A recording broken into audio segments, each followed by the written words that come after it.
was a bit of a soul-searching mission when I lost my mom. Okay. I was 16 years old. Wow. You know, never really knew what hit me. Welcome inside the food bank. Right, this is where it all comes in. So this is all your raw material.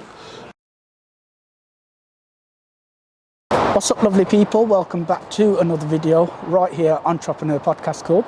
So today we've got another very special guest joining us today for a podcast. But before I introduce him, let me just give a big shout out to all our sponsors. So shout out to clickinspect.co.uk and My Straight Talk Academy as well. So if you do enter EPC 10 at checkout in My Straight Talk Academy, then you will get 10% off. So without further ado, let me introduce you to our very special guest. Welcome back, ladies and gentlemen. And here is our special guest. Please give a massive round of applause for Imran, founder of Bearded Broz and Salma'S Food Bank. So welcome to the show. Hi. And thank you very much for your time indeed. No, you're welcome. I want to ask you a question first of all. Go for What it. is with the mask? So the mask is our logo. Okay. So when me and my business partner got together, so DJG. DJG, yeah. Is that like an alias, right? Yeah, it is. Okay. So I'm Mr EPC, he's DJG. Mr EPC and Mr DJG. Yeah. Wow, okay. So when we got together, we were like, what could we do that's unique from the rest of the podcasters? Okay. And that is having our aliases hidden and wearing a mask. So Okay. that's where the idea come from. And then hence the logo as well. If you see our logo, Entrepreneur Podcast Club, it does have a mask on as well. So Okay. hence why I've got the mask on, and that's our logo basically. What if failed, ladies and gents, to recognise, right, that this whole premises has got CCTV? So he walked in there. So maybe in a year or so we can give you his identity. That's what's going to happen. At the end of this interview, I will get brother Imran to sign an NDA as well to hand over all of that. Fair enough. So thank you for your time first and foremost. No worries. So just for the viewers who aren't local to like the Birmingham area, do you just want to give an introduction about yourself? Yeah, my name's Imran Hamid. I run the Bearded Broz and the Salma'S Food Bank. Okay, fantastic.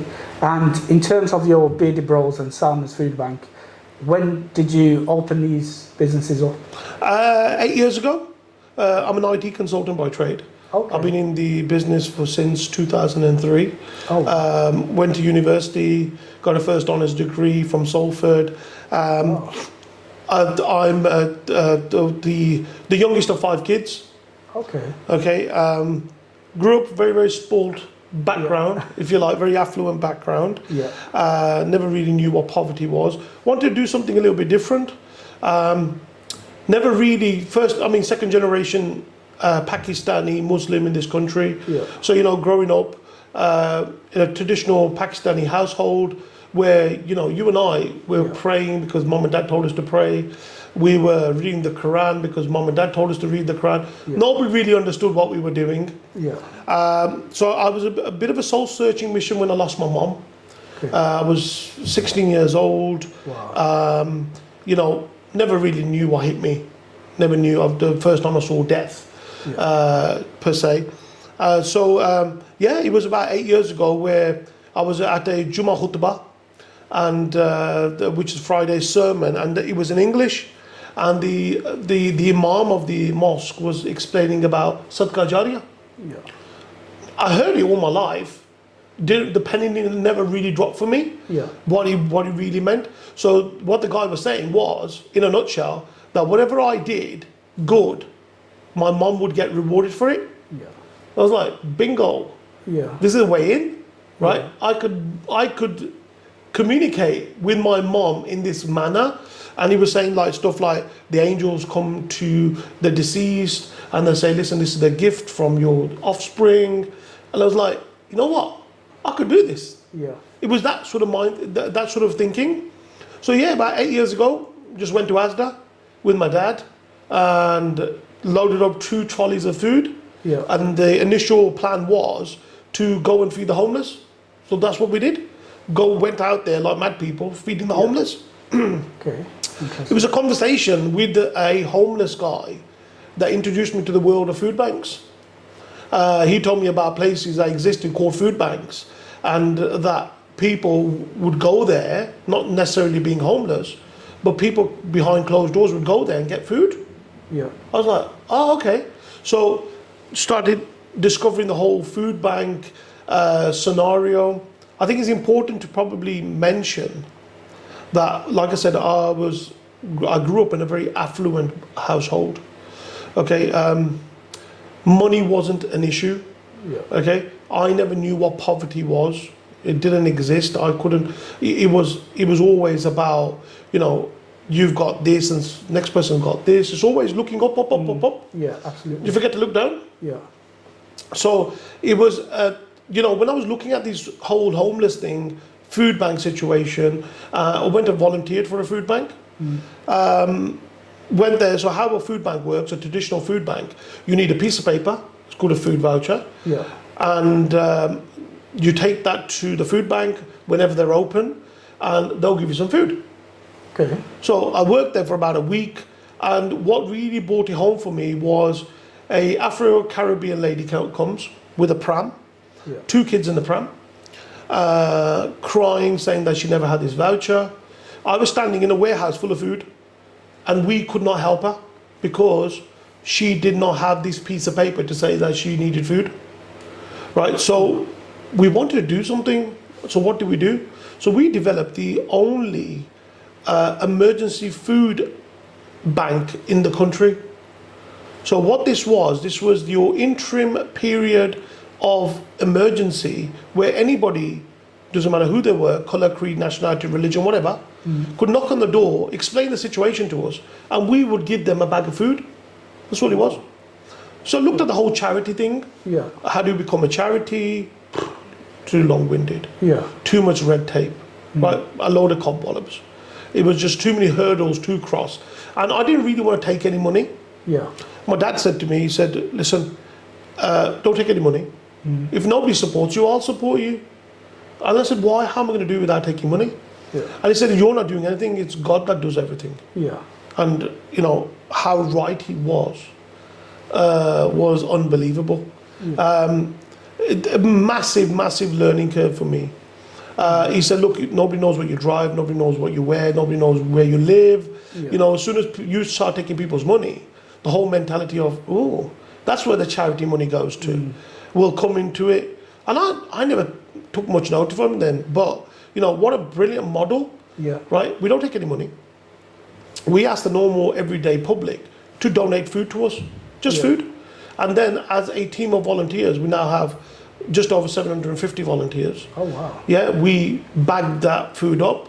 Yeah. And we have 4 depots now, right, where people just knock on the door, explain their situation, and we give them the food. Okay. So we act as a middle person. So in terms of the people, how do you know where to go? Do they contact you? And They contact us, Okay. right, because we use the power of social media, Okay. other agencies where they know what we do, so they signpost people to us, and they'll say, listen, this food bank's open Monday to Friday. Yeah. From 11 till 4 o'clock, just go there, knock on the door, and they should be able to help you. Okay. So that's how people come to us, that's how they find out. It's an amazing model. I will put the link to the social media in the description box below, so feel free to give a follow, and if you are struggling, please do drop a Bearded Broz a message and someone get back to you. Absolutely, yeah, we have only one number, so send us a text message with the word food. Yeah. Right, if you're in trouble, we'll send you a generic message back in how to get hold of food. And if you want to donate food, how do you know, you could be watching this podcast from Scotland. How do you help us? Very, very simple, right? Go online, Asda, Tesco, whoever, right? You want to donate 50 quid, buy 50 quid worth of food, send it to us. Simple. We're not going to touch anybody's money. Yeah. That wasn't the point of this operation. I do a 9 to 5. Okay, I'm an IT consultant by trade. I design software for large organizations. I sell them social media, right? So I don't need this to pay my bills. Yeah, absolutely. Do you understand? Yeah. We're trying to keep this as halal as possible. Yeah, absolutely. What you are doing is fantastic, because with the cost of living at the moment, there's a lot of people that are struggling. Even people that are working 9 to 5 as well, who are struggling as well. Yeah. We've seen a different kettle of fish. Yeah. When I first started this, I was seeing homeless people. I was seeing people on the dole. I was seeing single moms. Now it's a 50% mix of unemployed and people who are employed. Right. So people are showing up in really nice cars. Yeah. But guess what? They don't own the cars. It's not their car. It's a hire purchase people's car. They've still got to make ends meet. Even though they're getting paid, the cost of living has gone through the roof, right? So they're having to come and use food banks. I had a mom here the other day, 2 kids, husband's lost her job. You know, she's making like part-time £1,000. And out of that £1,000 after bills, she's probably getting left with about 30 quid a week. Wow. That's all she's got to feed 3 children. Now, it's very, very embarrassing to have to come to that sort of circumstance where you have to use a food bank. Okay, everything's very discreet when it comes to us guys. So, you know, we like to ask as less questions as possible, try to make things life a little bit easier for the person having to use our service. We're probably an evil that shouldn't exist. Yeah, absolutely. Because in terms of using a food bank, it could happen to anyone. You know, some people, they sort of like look down at it thinking, oh, it never happened to us. But it can happen to anyone. Swings and roundabouts, my friend. Absolutely. I have donors who have donated food to us in the past who have had to use a food bank. Yeah, absolutely. This is a it's whatever God gives you. If you understand religion and God, you'll understand, right? It is He gives to whomever He wants, and He takes away from whomever He wants. Yeah. That's entirely up to Him. You and I can just deal with that situation as we find ourselves in it, right? And I swear to you, I've seen people, like I said, who donate to us. So that means they've got excess. Yeah. We're having to now resort to the food bank. It's a real eye opener. Yeah. If anybody's learned anything from the food bank, it's got to be me. I was spoiled as they come. Yeah. The flashiest cars, the flashiest watches, right? You name it. I've been there, done that, bought a T-shirt. Yeah. Right. My dad is a self-made millionaire. He's in the leather business. Yeah. So most of your high street stores, you know, their leather products are made by my father. Oh, wow. So you can imagine, I was the youngest. I was spoiled rotten by my mom. Yeah. So I had all these advantages in life. But every time that door goes, I hear a story of people not having food. And I think if it's been educational, it's been for me. It's made me realise, hold up, I've got it all wrong. Yeah. I've got it all wrong. This was not just about you and I getting rich. This was about God gives you more money to see what you would do for other people. So in essence, it's been given to you as it's not yours. It belongs to them. Now you're being watched, and how you will go about distributing this. Will you become greedy and go and buy that Ferrari? Or do you say, nah, you know what? I'm all right, I've still got a car. But this guy here on the door, he's got kids to feed. So let's not just, do you understand? Yeah, the whole religion of Islam is based upon your relationship with man, ethics. Most of the Quran tells you about ethics.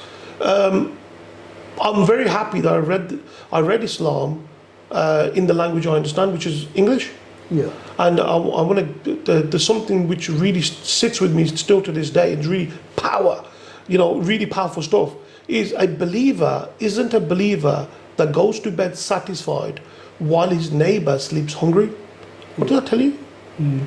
That tells you, thank you for the praying, thank you for the fasting, thank you for all the charity. But guess what? You're an idiot. You're an absolute idiot because your neighbour went to bed without food. You wasn't even bothered. Yeah, because I did see that quote as I was coming in on the banner outside. Yeah. So yeah, that's a really powerful. You're not even a believer. Yeah. So, God's saying, jog on. Yeah. Everything you done just went out the window. Yeah, absolutely. You weren't bothered. Absolutely, you weren't concerned. Yeah. That was not the point of being a Muslim. And I'm a big believer again how Islamic values and British values go hand in hand. Yeah. These are British values. These are Islamic values. I have 2 sets of values which are reinforced when I see this kind of thing, and it really reinforces it when I read my own religion. Yeah. Right, and I see the whole British family system, how it used to be. the close-knit, looking after one's neighbour. Yeah. The Bible talks about it, be good to thy neighbour. The Quran talks about it, the Torah talks about it. All the major religions of the world talk about it. Why is that? Yeah. You understand? What's this about locking ourselves up in a cave and just saying, I'm all right, I don't really give a monkeys about anybody else? It wasn't about that. Yeah. It wasn't. This was all about giving back. Yeah. So absolutely. hopefully we're on the right track somewhere. Yeah. Inshallah, man. Yeah. So, sorry to hear about your mother passing away. It's okay. When you're 16. How did you deal with that? Grief. I was at school, leaving school, doing my GCSEs. Yeah. I think I just managed to scrape about 6 GCSEs Yeah. out of 9. Mum and Dad was on holiday. I was on with my sister-in-law in my house, Yeah. and we get a phone call saying your mum's passed away. I was like, what the hell is even passing away mean? Yeah. Do you get it? We're just all over the place. Next thing I know, we was on a flight to Pakistan. We got there, everybody just crying, my brothers and my sister. You know, I'm the youngest here. These guys were like, some of them were married. They're much more mature than I Yeah. am. And I was a late child. Mum was 49 at that time. I just remember going there and my mum dead. Just lying there, everybody around her crying. And just remember, that's all I remember. That's all I remember. And I was still a kid. Yeah. I was still a child. I remember going to Pakistan. I had fond memories of going there. You're allowed to drive a motorbike there. Yeah. You know, you're allowed to set off fireworks wherever you wanted to. And I was still in that zone. Yeah. I never knew what hit me. I never knew what was actually going on. Until I think we came back, we buried my mom. I remember burying my mom. I remember putting soil in the grave. Yeah.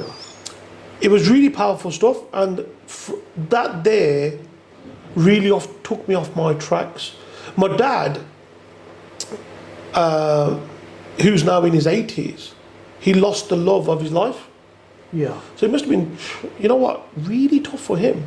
Yeah. Nobody's thinking like that, right? You don't get a manual on what you do when you lose your mom or your wife, right? That's true. So my dad's all over the place. My dad, I remember, for a whole year, just sat and read the Quran. He wouldn't go to work, wouldn't go anywhere. All I saw him doing was get up from that table, go to the kitchen or the bathroom, and come back and start reading the Quran again. The guy was looking for answers. Yeah. The guy was all over the place. And it was a real shame. And I think if I was probably older, I would have spoken to him and got it out of him. And it really hit him hard. It hit all of us. Yeah. We never really, my relationship or my family's relationship with my dad was never of a loving relationship. It wasn't nasty or anything, right? Dad's not like that. But he's the breadwinner. Yeah. You know, when he comes into the room, everybody, shush. Yeah, very old school, Yeah. right? Very serious, you know, likes his policies and procedures, and, you know, simple as that. It's his way or the highway.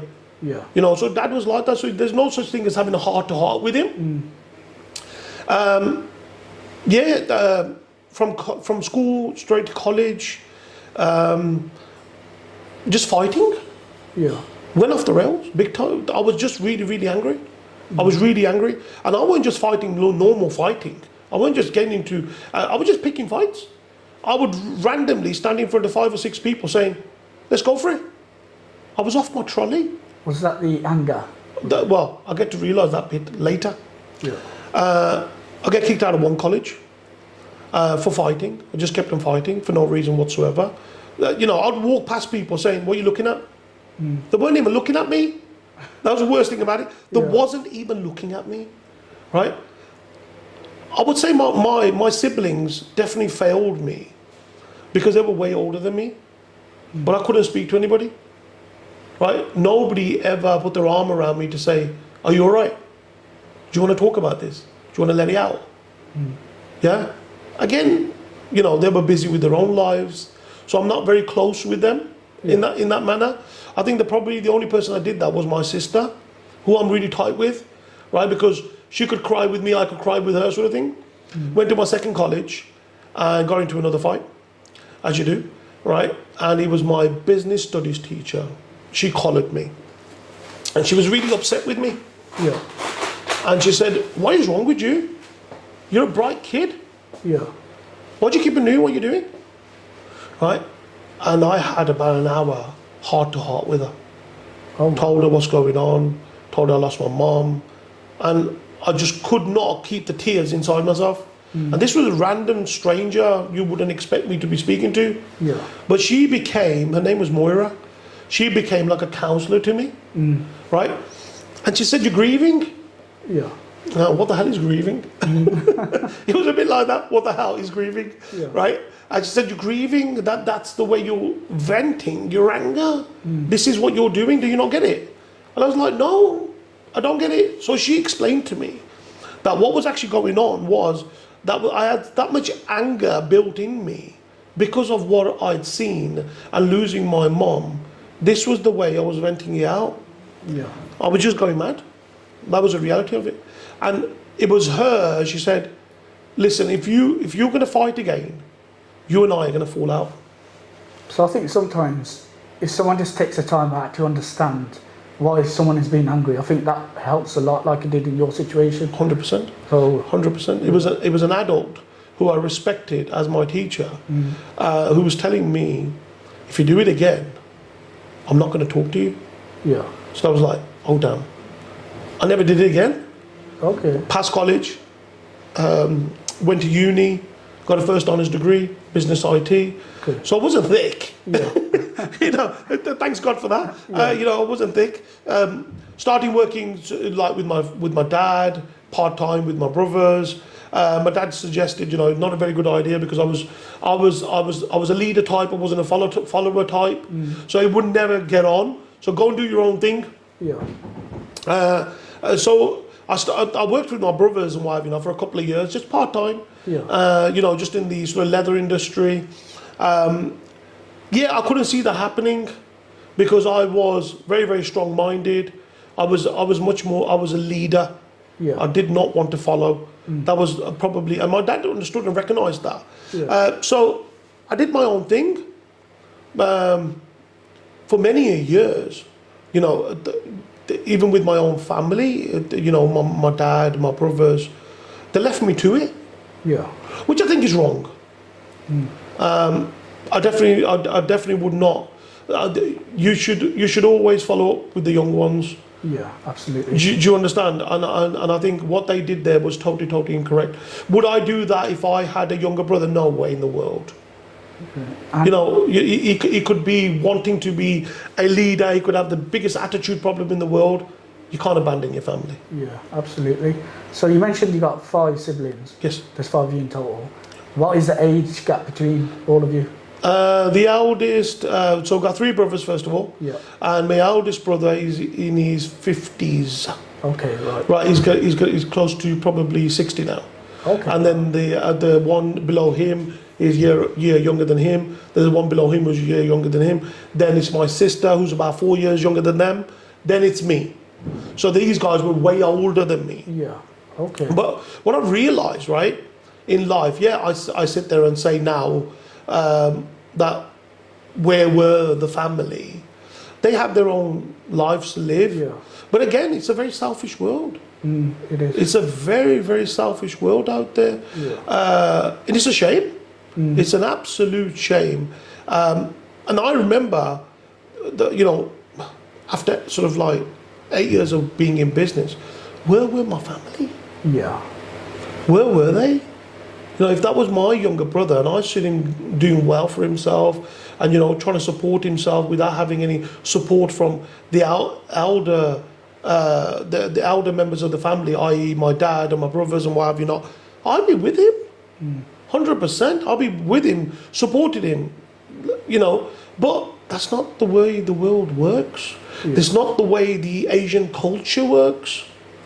I've had more support of people that I don't even know. Letters of thank yous, hugs, emails. These are random strangers. Yeah. I don't even know. And what gets upsetting is when your own don't recognise you. I think that's That's a different podcast. Yeah. That is a different podcast where I'd like to talk to you about the Asian culture Oh yeah. and what our problem is. What is wrong with us? Yeah, that's a completely different podcast. That we can Yeah, do absolutely. separately, It's a horrible world. As soon as they see you going places, they want to pull the ladder from underneath. Why are we so negative? Why are we the first people to tell our kids off? Yet we're the last to appraise. Why? Yeah. Why do we do this? Yeah, It's because sad. I did see, obviously I'm Muslim as well, same as you, but Pakistani as well, and I did see a few quotes on that, like about Islamic, like why do people compare their kids, which is wrong, and why do they have a favourite child over the rest of the children and stuff like that. So yeah, I think it's more culture. They're mixing it with the religion. Absolutely. So they can't separate the two. Yeah, it's a shame because you're giving all Muslims a bad name. Yeah, absolutely. Just stop with this silly, stupid cultural practices. Yeah. It's totally incorrect. It's got nothing to do with Islam. Absolutely. Islam does not preach this. Islam does not teach you this. You need to go back and read the book. Yeah. That's what you need to do. And preferences over kids, 100%. That's exactly how it works. One is lifted to such a status and the other is neglected as if Yeah. it wasn't even your child. That's what it feels like. Yeah. You understand? I've had Asian people say to me, I want to get a DNA test. Why? I don't think my mum and dad's my mum and dad. Because you forgot to love them. Wow. I swear it's serious stuff, especially dealing with stuff that I deal with on the Bearded Broz. Yeah. I hear this all the time. Wow. Yeah, and the Asian mentality is horrible. Yeah. Absolutely. I'm really sorry, but it is really horrible. We're really backward thinking. We still got stuff going on in our heads that we think we live in a village somewhere. You know, it is really bad, and we need to move with the times. Well, not even with the times.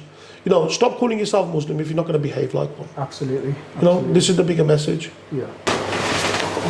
So you mentioned that you got an IT company as well. Yeah. Do you just want to tell the viewers a bit about your IT company? I'm a software engineer. I design software for companies that they use, like on the EPOS systems, ERP backend systems. Also, we design websites, and we give social media solutions to companies. So we'll go into a company and give you solutions on how to market your product better to audiences across social media. Okay. In a nutshell. Yeah, fantastic. So I will put a link for Imran's IT company in the description box below as well. So in terms of your IT company, how long ago did you start that company up? That's been going on since 2003. 2000. Yeah, we've become a registered limited company. Yeah. That was, like I said, went to university, got my business IT degree. So naturally, I didn't want to work for anybody. Yeah, absolutely. Again, the whole sort of leadership thing was coming into it. I'm not really good with taking orders. Yeah. Right, which is, you know, and I come from a business background. So therefore, it was quite natural for me to be in that predicament. So I started doing that. Okay. I was first renting from my own dad. Yeah. Right, office spaces, and then I got my own place. So now we have two offices. One's in the UK, one's in India. Okay. Okay, so we have a strong team of 15 people that work there. Wow. We have a team of 5 people that work here. Yeah. Just giving IT solutions. Okay. Yeah. And you said you started renting from your dad's business premises before. So did your dad help you along the way to get it all started, and how did you get your first customer? My dad helped me. Like I said to you, this is a different podcast. Yeah. It's a totally different podcast. My dad was in business with my elder brothers, okay, and his priorities lied there. Yeah. We will leave that for a different podcast. Yeah, absolutely. Right, it's something that we need to explore, Yeah. but not quite yet. If you like, how did I get my first customer? I was at an exhibition, a software exhibition, Yeah. and I met the East End Foods. Okay, right. And he was talking about software to this company, and I went around the corner, I gave him one of my cards, and I said, you know what, whatever they're giving you, I can do it as well, Yeah. and I'll do it a little bit cheaper. So that was my first customer. Oh wow, because They gave me a bit of a try. Yeah, because East End is a massive company, and Oh, yes. the head office just around the corner from here. Yeah. So that's a really good customer. So once you got East End, how did you get your second and your third clients? Was it I word of mouth? was just going around knocking on doors. Okay. That's all it was. So I had customers like Second City Suite, the Bingley Hall. Okay. You know, these are my customers. Shaq's Royal Limos was one of my customers as well. Yeah. There's quite a few websites that we've designed and software that we've done for customers. It's a dying trade, Yeah. unfortunately. So going into a bit more detail about, so do you design the websites and manage their social medias? Yes. And stuff like that? Yeah, Okay. that's what we do. That we design their websites, we manage their social media, we're their back end. Okay. So instead of them employing people for 50 grand a year on the IT side of things, we provide contracts where we become your back end. So if you need changes, you need software, you contact our offices. Yeah.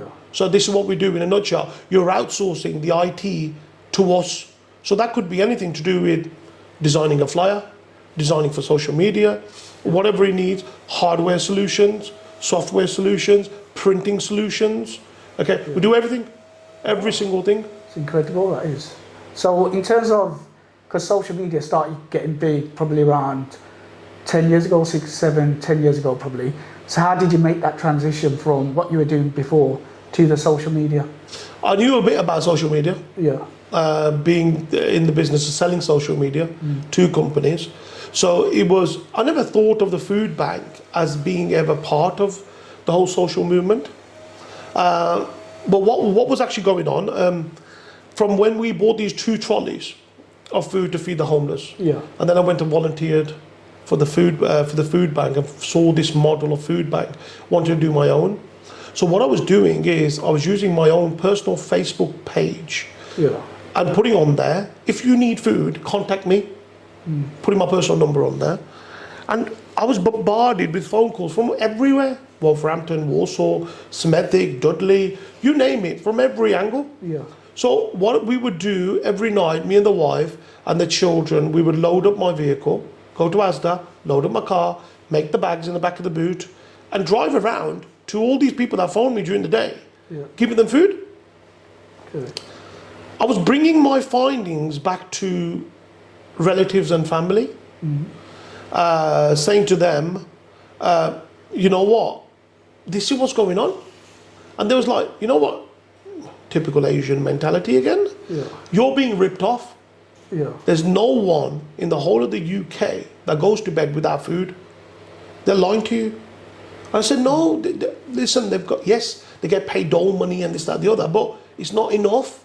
Yeah. So all these guys thought I was mad. They thought I was driving around for no reason while people were ripping me off, right? So I thought, how do I get this message across? That this is not a lie, I'm telling the truth. Yeah. It was a woman in Wolverhampton who was telling me a very similar story. And I said, do you mind if I went Facebook Live? And she went, you know what, go for it. So I started doing Facebook Live, and that's what went viral. Wow. The Bearded Broz. Yeah. That was our first video. Like, who the hell is this guy driving around, right, helping people? And people started saying, can we volunteer? I was like, what the hell's a volunteer? I didn't know anything about it. Yeah. Can we give you food? Can we give you money? You know, and people started contacting me saying, and it started just getting mental, where people would just contact me 1 o'clock in the morning and crying down the phone saying, I've got no food for feeding my kids, and I'm going 1, 2 o'clock in the morning to go and drop food off to them. Wow. It was getting so mad, and it was a massive problem out there that we just touched upon. You know what?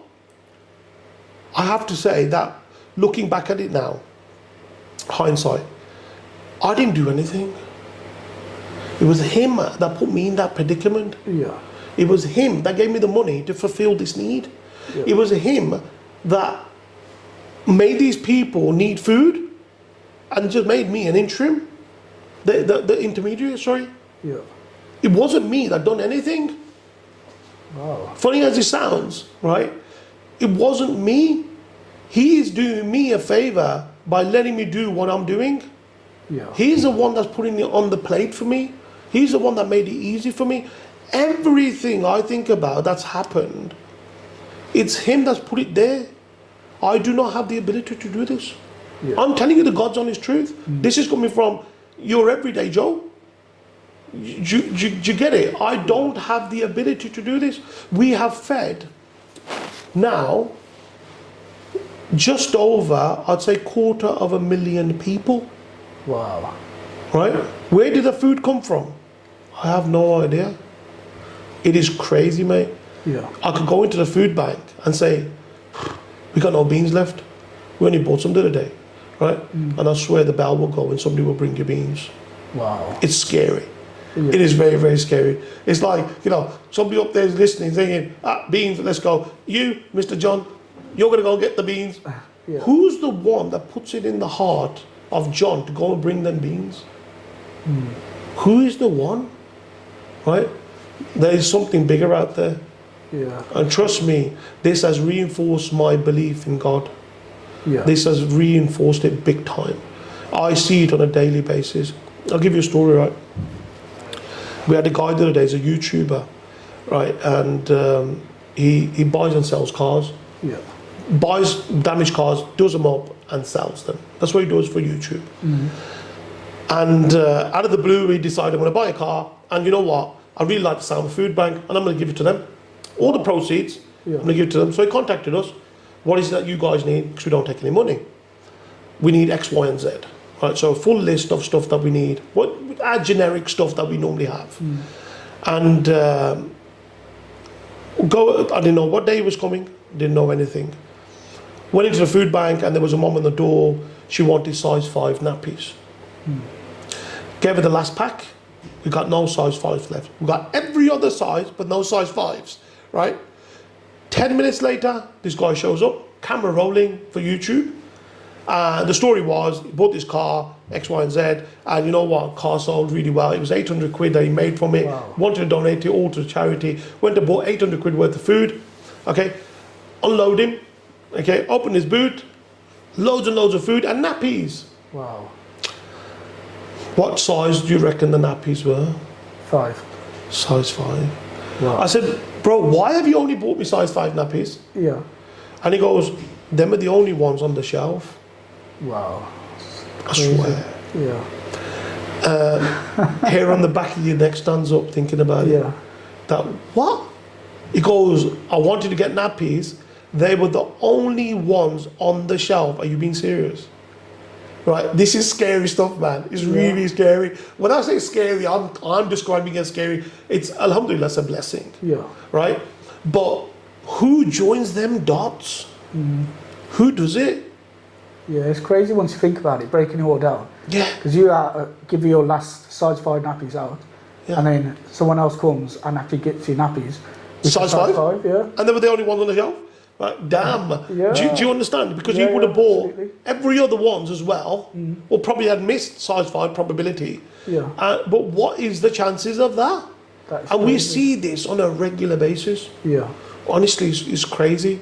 Like we give out meat and chicken. As we're speaking, the volunteers have probably dealt with probably 15 or 20 people Wow. as we are speaking. Yeah. Who provides that food? Yeah. You know, we are talking literally tons and tons, monetary value, millions of pounds worth of food. Who gives us that food? Who puts it in the donor's heart to donate to us?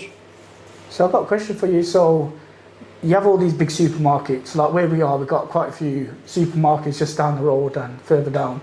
So some of their items they tend to fall away into the landfill site. What is your take on that when there's people starving out there? Most of the supermarkets are totally crap. That's the reality of it. Yeah.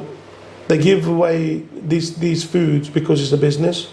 Instead of them paying for the waste to be taken away, Yeah. they'll give it away to people that can eat it, which are homeless. We don't tend to work with supermarkets. Yeah. The reason being because they can't offer us a discount. They can't offer our donors a discount. Most of the stuff they do is, like I said, makes a business sense more than doing it because they feel for humans. Yeah. So we tend to shine away from supermarkets. Okay. And you said previously that when you first started the food bank, you spoke to your friends. They were like, they were aligned with your thought process. So how did you get them aligned to your thought process and win them over? When I say friends, I mean family, right? Yeah. When I was telling them, believe it or not, I think majority of my family don't donate to me. Okay. Crazy or not, Yeah. right? Even though they should be ambassadors of the food bank. Yeah. They do whatever they do themselves, right? How did I convince them, you mean? I think I still am. Yeah. I think I still am. I've stopped having that conversation now, which has been 8 years. And, when I first started, I would have that conversation with everybody I met, Yeah. right? But again, it's an Asian mentality. Are most of my relatives happy with what I do? Probably not.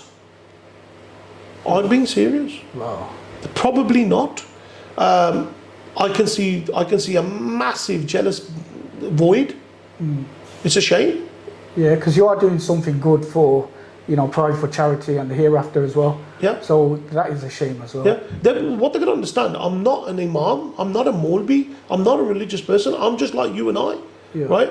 If you was to help the brother out, it's not going to make it. I'm going to get to where I'm going to get to, regardless of if you're with me or not. Yeah. That I'm a firm believer. How did we get this far?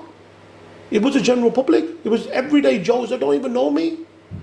These are, and I was expecting, being a Muslim, to be helped by Muslims. Yeah. But majority of my donors are not Muslim. Wow. 750 volunteers, 20% are probably Muslim. Wow. The rest are every religion under the sun. Every colour under the sun. It's quite, the amount of hate we get on social media, is it from the Pakistani community? Wow. They just don't get it.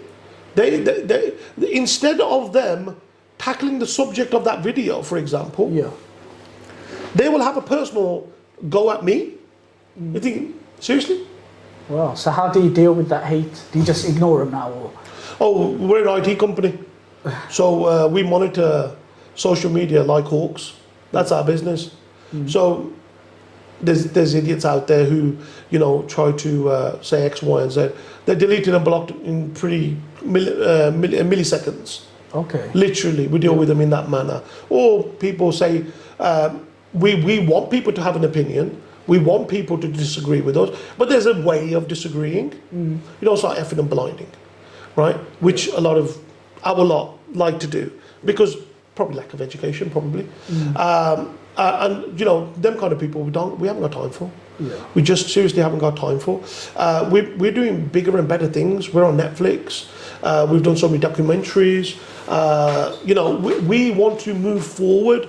We want to show Islam in a positive light, and having that sort of mentality is only going to drag us backwards. With regards to hate, we have dodgy volunteers. We had one recently about a year ago, right? Who decided to come work with us, appeared in a few of our videos, and then when we got to understand why he was doing, helping us, he took to social media trying to defame and talk rubbish about me, about the organisation. This is England we live in. We now have a defamation case against him. Wow. where our lawyers want to sue him for over £92,000. Wow. Happy days paying that. And again, when that all happened, which was a total nonsense. This is England, like I said. When you throw muck at somebody, and if it's not true, you have to pay the price. And there was people that I knew, friends, family, that were agreeing with this guy. Wow. They were almost in search of an excuse to bring me down. Wow. I was shocked. I was absolutely mortified and shocked. Yeah. Okay, this guy is a stranger. I've only known him for X amount of time. For him to talk rubbish, there was an excuse. For you guys to jump on the bandwagon, right? I only could prove one thing: envy. Yeah. What a shame. It says so much more about you than it does about me, that you were envious. So it goes to show you that you didn't want to help me, yet you watch me like a hawk, right? We got down stats. Again, we're an IT company. Yeah. We know what we're doing. We're not stupid, right? So you watch us like hawks. Why is it that you're watching us? Why? Yeah. Ask yourself that question. You understand? We are displaying what we do, and there's a reason for us displaying that so that we can get more help to people in need. Yeah. This isn't about me flashing off Rolex watches. This isn't about me telling you what latest car I'm driving. This is not about that. Think about what I'm displaying or what I'm showing you. For you to then jump on that bandwagon and be part of the defamation, right? It's a real shame. It's an eye-opener because I suppose if this happens once every 2-3 years, you can siphon out the people who are genuine from the people who are fake. Yeah, makes sense? Yeah, absolutely. So going back to your early days when you first started Salma'S Food Bank, Yeah. and then before social media, how did you get the word out there? The food bank was operational for about a year or so, 2 years. Yeah. Grenfell Towers happened. Oh yeah. The disaster, poor people burnt in these towers. Yeah. We were from Birmingham. Again, I went to social media and I said, I need help. I've got all the stuff. So I'm running a food bank. Yeah. And I'm thinking, you're seeing on the news people bringing food, water. And I thought, hold on, nobody's thinking out of the box here. What about nappies, baby milk, baby formula, things like this, wipes. Yeah. Why don't we do that? Instead of just doing like food, there was like loads of food out there. Yeah. So now put it on Facebook. If there's any brothers that can help me, please contact me. I've got a vehicle and I've got the food and other stuff, right? And along came about 8 people. It was Ramadan, big beards, militant looking. Yeah. That how do the West see us? Do they, because of the media, unfortunately, the longer the beard, Yeah. the Islamic thobe, they are threatened Yeah. because that's what the media shows them, Yeah. right? So these guys were the perfect candidates. So all the way there, these were strangers to me, right? Yeah. All the way there, I was taking the pee. I was having a joke and a laugh. I was saying, you know what, I'll be all right. But because of you lot, we're going to get arrested. We're in London. We're dealing with this Grenfell Towers thing, right? And we're just going, instead of helping, I reckon we're going to end up in handcuffs, right? So I was just taking the mic. I was being stereotypical. I can get away with that because I'm being an Asian and what have you. Not anybody else was there, be called a racist, right? So all the way there, we was having a joke and a laugh. And these guys were like-minded guys who wanted to help. That's what they were. Wow. And shortly after Grenfell, during Grenfell, Sky News was there. Yeah. They pointed the camera in our face and they said, who are you and where'd you come from? Because everybody else was helping and they were showing that where people have come from across the country to help people. And I turned around and said, we're the Bearded Broz and we come from Birmingham. Yeah. Right? Made it out of thin air. We were talking about this on the way there. Yeah. Right, saying that we should do something, and I run the Salma food bank. Maybe we should call ourselves Bearded Brothers. It was a piss take. We were just taking the pee, right? So when we said Bearded Broz, it stuck. Me being an IT consultant, I checked the social media and the website. I thought, you know what? There is Bearded Broz with a Z out there. So I bought it. Oh wow. Just bought it, not thinking anything of it or anything would come of it. So the Grenfell Towers thing happened, and 2-3 weeks later, these same people contacted me, these volunteers, and they said, there's a problem in Birmingham with the bin strikes. Yeah. Rubbish people are gone on strike, and there's rubbish gathering on the streets. Do you want to help? Yeah. Should we do it? Should we get our hands dirty? I was like, you know what, hell yeah. Right, so these guys contacted the recycling centre who said that if you bring the stuff to us, we'll chuck it in there. So I went and hired a vehicle, right, got myself in it, went to pick these lot up. We just drove around Birmingham collecting people's rubbish. Wow. And that's when people got to know who we were. Oh wow, amazing. Yeah, Amazing stuff. and we were just chucking in like tons and tons of rubbish. It was disgusting. Yeah. It was really, really horrible. Yeah. We was moving bags and rats were running from underneath us like, oh, bro. And it smelled of high heaven. It was disgusting. It was really bad. Right. Anyway, we did that for a few weeks. Okay. After that, we went on to me being the way I am, very challenging sort of nature. I went on to scam busting, challenging the wrongs of the of community. Oh yeah. Okay. Yeah, like pulling over to like street beggars and saying, "You ain't homeless. I've supplied food to you at your house. Yeah. How are you even walking around with a sign saying homeless, taking the pee out of people's kindness?" Yeah. Right? Yeah, it's got to stop. So just random things like that blew us up. Wow. Yeah. And then we started giving people like breaking news, scams, missing people, stolen cars. Yeah. You know, we started giving community-related scam issues, and people just recognise the Bearded Broz. And like I said, we're now on Netflix. We're on a program called Scam Interceptors. Okay. Yeah, we're on Netflix. We've done so many different documentaries with the BBC. We've been dubbed in like 15 languages. Oh, wow. We've had, I'd say, over 200 million views worldwide. Yeah. We engage with government. I was at an army event yesterday where the army wants to work with the Bearded Broz. Wow. Okay. So things have led to things. Yeah. So going back to the Netflix, when is that series out? Or It's out already. It's out already. It's out already. It's called Scam Interceptors, and we're in one of the episodes. Wow. I can't tell you off the top of my head what it was. Awards. We've won community awards. We've won outstanding community effort of the year awards. We've won our biggest one is going to be Pride of Britain award. Oh wow. Yeah. So we've been there. I mean, I remember getting my first award. It was called Community Hero of the Year award. Yeah. And I was humming and hawing, where should I put it? Should I put it on my table? Should I put it? And my wife said, "You need a closet." Yeah. I said, "I'm not going to buy a closet for 8 awards." She said, "Trust me, we're about to fill this. Yeah. If you look behind you, Yeah. it's got no space." So these are all the different awards that Imran has won. So we've got Pride of Britain award there. Pride of Birmingham. A lot of like magazines have been featured in. That's Jane and Friends. That's a TV show. It's a really big TV show.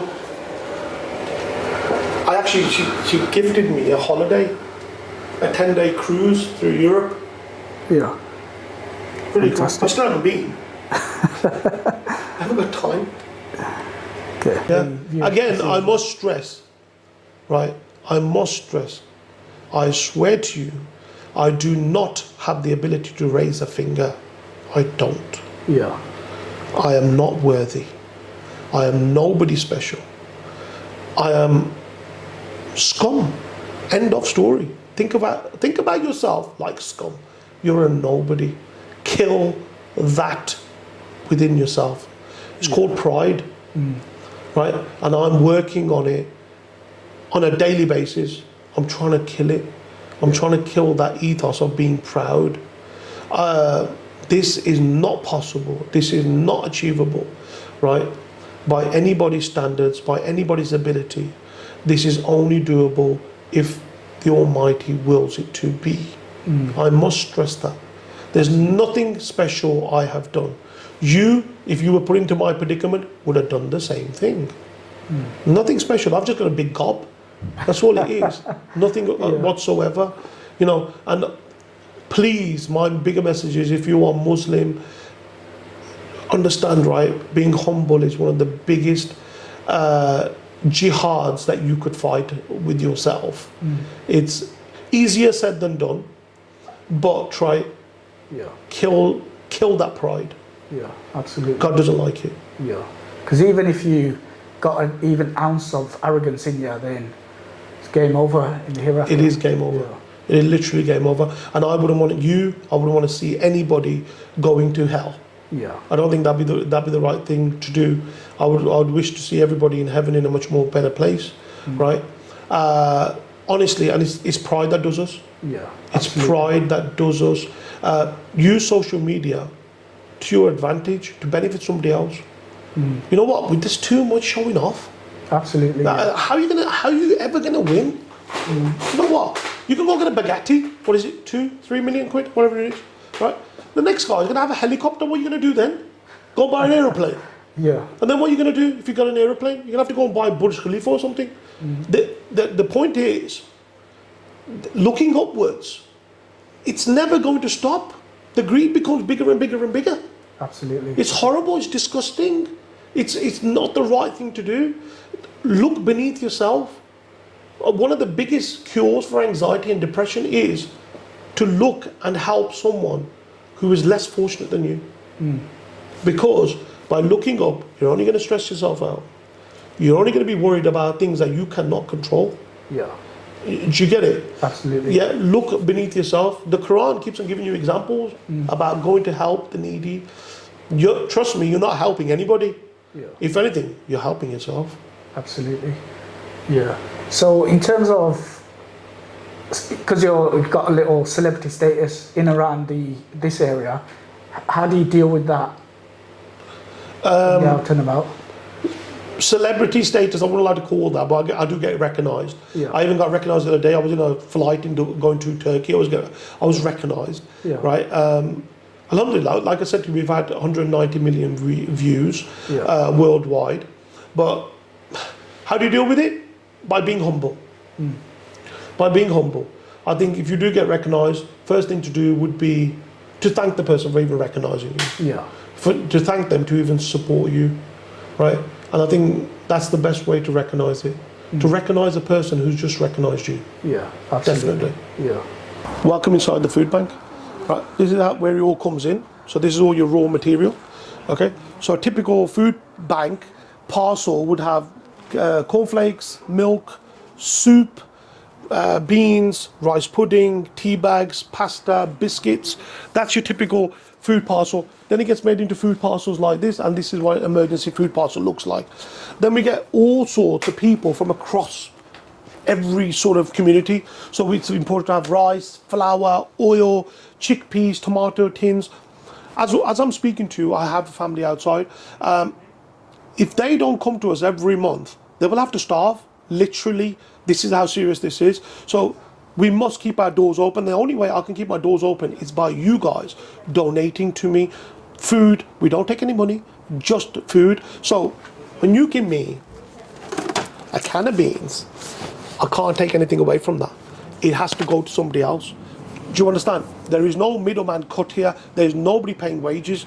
Simple as that. And that's the difference between us and other charities. So that is the end of the podcast. Just want to say a massive thank you for Brother Imran for his time today.